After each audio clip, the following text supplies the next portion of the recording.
ناظرین و سامعین حضرات،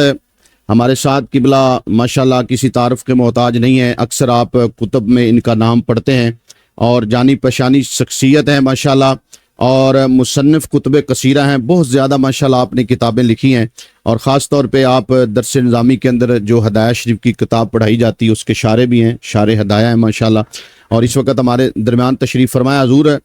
آپ کی شفقت محبت، آپ تشریف لائے، اپنی مصروفیات میں سے ہمیں ٹائم عنایت فرمایا۔ حضرت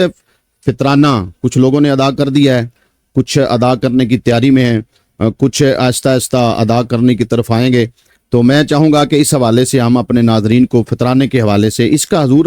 مطلب اور معنی کیا ہے فطرانے کا؟ آپ نے ایک حدیث سنی ہوگی، پڑھی بھی ہوگی جی، حضرت داؤد علیہ السلام کا روزہ ہے، یہ سام یومن و فطر یومن، ماشاءاللہ، ایک دن آپ روزہ رکھتے اور ایک دن آپ افطار کرتے، صحیح ہے، یعنی روزہ نہ رکھتے۔ جی، تو فطرانہ عید الفطر اور روزہ نہ رکھنا ہے، صحیح ہے، سام رک گئے کھانے پینے سے، صحیح ہے، اور فاتارہ کھائیں پیے، اللہ، صحیح ہے، تو بڑا آسان سا اس کا معنی ہے، صحیح ہے، یعنی روزے میں رکنا ہے اور فطر میں نہ رکنا ہے، اللہ، یہ تو اس کی لغوی مناسبت ہے۔ کیا بات، اور ویسے اگر آپ اس کی طبی مناسبت بھی میں عرض کر دوں جی، کہ اگر اس کو فطرت، جو انسانی فطرت ہے اس کی طرف اس کا معنی لے کے جائیں تو تب بھی ٹھیک ہے۔ انسانی فطرت جو ہے وہ کھانے پینے کی طرف رغبت رکھتی ہے، آپ جانتے ہیں پرورش سے لے کر، تو یہ ایک ہماری فطرت بنی ہے کہ ہم اس میں کھانے پینے کے محتاج ہوتے ہیں، ضرورت ہوتی ہے ہماری، تو فطرانہ انہی معنی کے ساتھ ہے۔ صحیح ہے، اچھا یہ بھی دیکھیں نا، فطرانے میں کیا دیا جاتا ہے، گندم، جو کھانے پینے کی اشیاء ہیں، جی، اور روزوں میں چونکہ آپ 30 دن رکے رہے، صحیح ہے، اور جیسے ہی 30 دن پورے ہو گئے یا 29 اور آگے کیا عید الفطر، یعنی وہ جو رکنا تھا اب وہ ختم ہو گیا، صحیح، اور اب جو ہے وہ کھانا پینا شروع۔ ویسے بھی آقا علیہ السلام نے جو ہے فرمایا عیدین کے دنوں کے بارے میں کہ ایام واکلن و شربن، یہ کھانے پینے کے دن ہے۔ صحیح ہے حضور، فطرانہ اور عید الفطر بڑا خوبصورت آپ نے جو ہے نا وہ ایک مناسبت قائم کر کے سمجھایا ماشاءاللہ۔ حضرت یہ کس پر فطرانہ کس پر واجب ہے اور کب واجب ہے؟ یہ فطرانہ جو ہے اس میں صاحب ہدایہ نے لکھا ہے، اس کو کہتے ہیں زکوٰۃ الراس۔ صحیح، راس سر کو کہتے ہیں، اللہ، سر سے سرپرست، صحیح ہے، تو یہ کسی بھی گھر کا جو سربراہ ہوتا ہے، خصوصی طور پر ہم والد ہوتا ہے، سرپرست ہے، تو سرپرست پر لازم ہوتا ہے کہ اپنی اولاد کی طرف سے، اپنے گھر کے افراد کی طرف سے،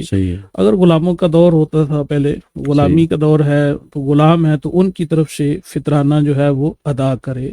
اس مناسبت سے اس کو زکوٰۃ الراس بھی بولتے ہیں۔ صحیح ہے، تو چونکہ اس کو ولایت ہوتی ہے، جیسے نان و نفقہ کی ولایت ہے، اس کے ساتھ بھی اس کو نسبت دی گئی ہے کہ جس طرح سے نان و نفقہ کس پر لازم ہوتا ہے، سربراہ پر،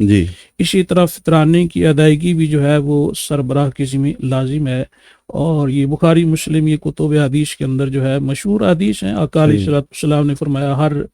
چھوٹے بڑے سب کی طرف سے جو ہے وہ فطرانہ ادا کریں۔ اچھا رضوی صاحب، یہ عرض کرنا چاہوں گا کہ فطرانہ کتنا ہے، کتنا دینا چاہیے فطرانہ؟ یہ گندم کے حساب سے، آٹے کے حساب سے، پھر ان میں تھوڑی بہت کوالٹیاں جاتی ہیں، 220 ہے، اب 240 ہے، 250 ہے، اور اگر آپ اس میں شامل کر لیں کھجور کو، صحیح ہے، منقع کو، جو صحابے کیا کہتے ہیں مال دولت والے لوگ ہیں، ان کو چاہیے کہ وہ ان چیزوں کا فطرانہ دیں جس میں زیادہ فائدہ ہو، تو وہ بھی دے سکتے ہیں ماشاءاللہ۔ ناظرین و سامعین حضرات، ماشاءاللہ ہمارے مفتیان اکرام، علماء اکرام، مدرسین